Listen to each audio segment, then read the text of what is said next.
Does anybody really know what happened to the fatal crash of the Ethiopian and Lion Air flights?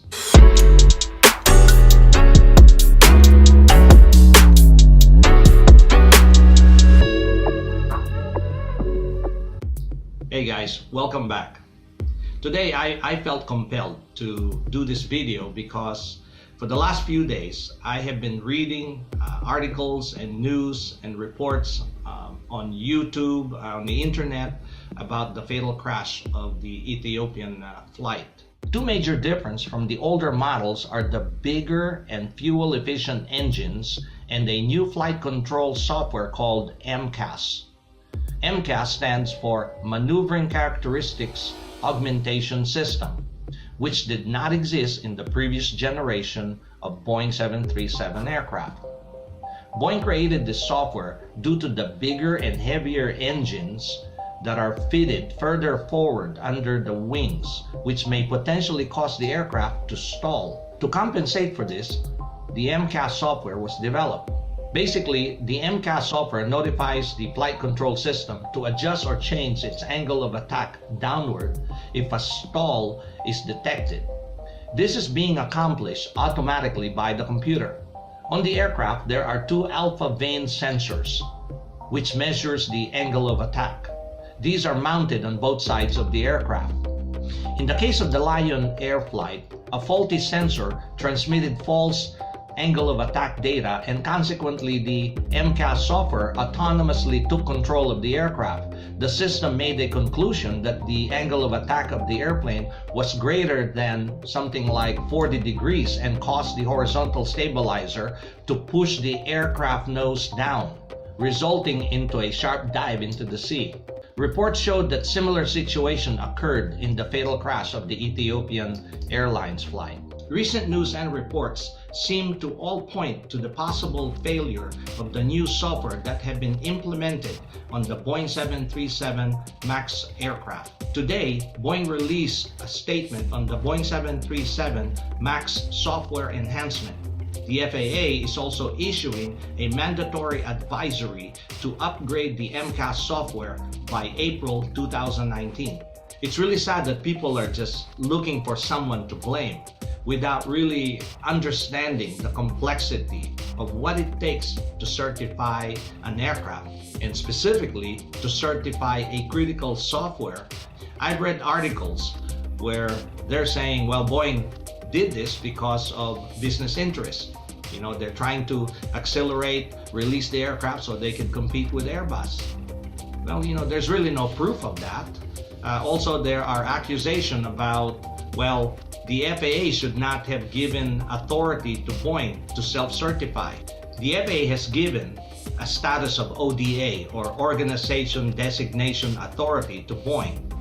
That allows them to perform certification, and by following the FAA mandates, the regulations, they're able to certify the various components of the aircraft, including software. To get an ODA status is not an easy step. Certifying aircraft, certifying software, what you call avionics embedded software, you know, is a very complicated and long process. And I can tell you from experience that it is not a straightforward process. It's very challenging.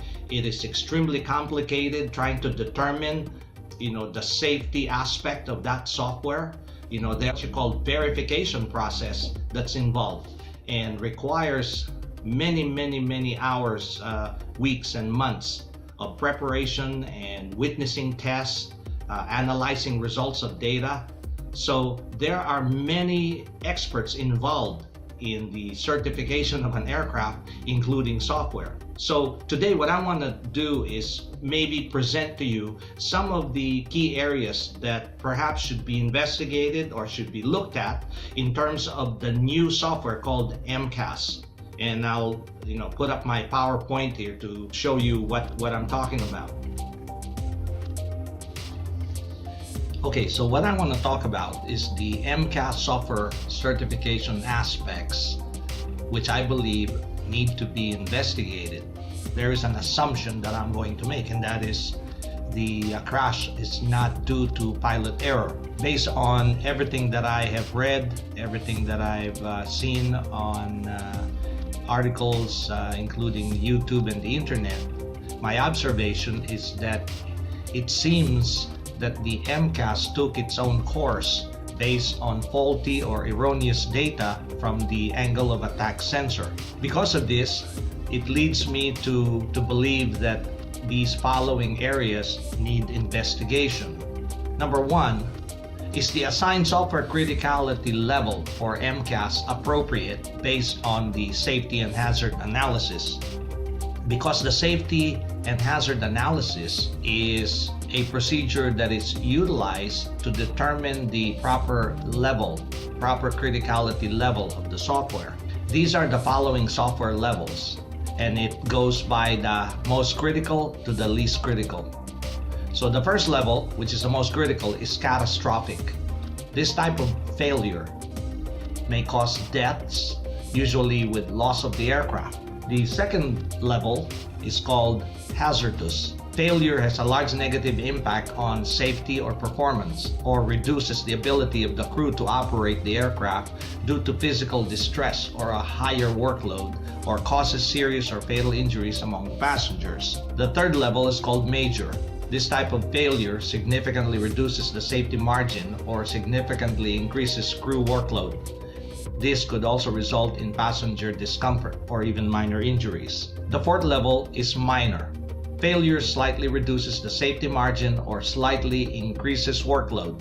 And then the fifth one is the least critical, and that is no effect. Failure has no impact on safety, aircraft operation, or crew workload. The second area that have to be investigated is the safety and hazard analysis. This needs to be revisited and reviewed. The reason is because we need to determine if something was missed. And if something was missed, possibly this may require reclassification of the criticality level of MCAS. And once the level is redefined, then retesting have to be done to the software according to that level. The third area is testing of the software itself. Was there adequate software testing performed on the current version of the MCAS software? For example, testing based on the RTSA DO-178C requires that testing have to be done at the module level. So all the different software program modules have to be tested individually. Then they have to be tested together, and that's called module integration. And after that's done, you have to do what you call hardware-software integration testing. And this is where you have to introduce other equipment, for example, an ICE, an ICE, or in-circuit emulator, where you connect the target hardware and interface it to a development platform like a computer. The developer have to produce what you call test cases. And the test cases have to be sufficient enough to cover all conditions that could possibly occur during flight. And I'm questioning, how adequate was this testing. So it would be really interesting to review and find out the results of those tests, and to verify or re-verify if there's adequate coverage for various test conditions that may affect the software during the normal course of flight, or during an abnormal condition where the computer is being fed with erroneous data. So these are the three things that I would like to be investigated and verified. People should really give a chance for the investigation to get done. Then and only then we'll be able to determine what may have caused this unfortunate incident. I hope you found this video useful and informative. So until then, thank you and God bless.